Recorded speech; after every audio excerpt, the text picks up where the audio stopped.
নোয়াখালী বিভাগ নিয়ে কঠিন একটা আন্দোলনের ডাক দেওয়া উচিত আমি মনে করি। কারণ হচ্ছে যে অন্তর্বর্তীকালীন সরকারের সময় পুরো বৃহত্তর নোয়াখালীরা বিশ্বের বিভিন্ন দেশে নোয়াখালী বিভাগের দাবিতে আন্দোলন করছে এবং কি ডক্টর ইউনূস সাহেবকে বুঝাতে চেষ্টা করছে যে তারা নোয়াখালীদের একটা প্রাণের দাবি আছে এবং কি নোয়াখালীদেরকে প্রাস কাটিয়ে অথবা নোয়াখালীদেরকে সহ একত্রিত করে যদি অন্য কোনো জেলাকে বিভাগ দেওয়া হয় তাহলে তখন নোয়াখালীরা যে কি করতে পারতো তখনকার সরকার, অন্তর্বর্তীকালীন সরকার ঠিকই বুঝতে পারছে।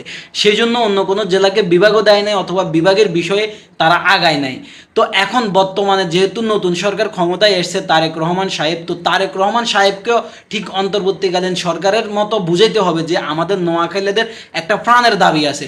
তো তাহলে আমরা বৃহত্তর নোয়াখালীরা তারেক রহমান সাহেবকে কিভাবে বুঝাইতে হলে শুধুমাত্র একটাই পথ, সেটা হচ্ছে দেখে কঠিন বিক্ষোভের ডাক দিতে হবে। কারণ আমরা নোয়াখালীতে ছোটোখাটো আমাদের সাইফুল রহমান রাসেল ভাই বিক্ষোভ মিছিল করতেছে অথবা আমরা অনলাইনের মধ্যে ভিডিও আপলোড করতেছি, তো এভাবে আমরা আসলে তারেক রহমান সাহেবের কাজ পর্যন্ত পৌঁছাইতে পারবো না। অথবা আমাদের সংসদ সদস্য যারা আছে তারাও সংসদে কথা বলতেছে, তারপরও আমরা পুরো বৃহত্তর নোয়াখালীরা আবারও একসাথে দল মত নির্বিশেষে সবাই একসাথ হয়ে একত্রিত হয়ে আবারও অন্তর্বর্তীকালীন সরকারের টাইমে যেরকম আন্দোলন বিক্ষোভ মিছিল করছিলাম নোয়াখালী বিভাগের দাবিতে, ঠিক সেরকমভাবে আবারও আন্দোলন বিক্ষোভ মিছিল করতে হবে। কারণ তারেক রহমান সাহেবকেও জানাইতে হবে যে আমাদের একটা প্রাণের দাবি আছে।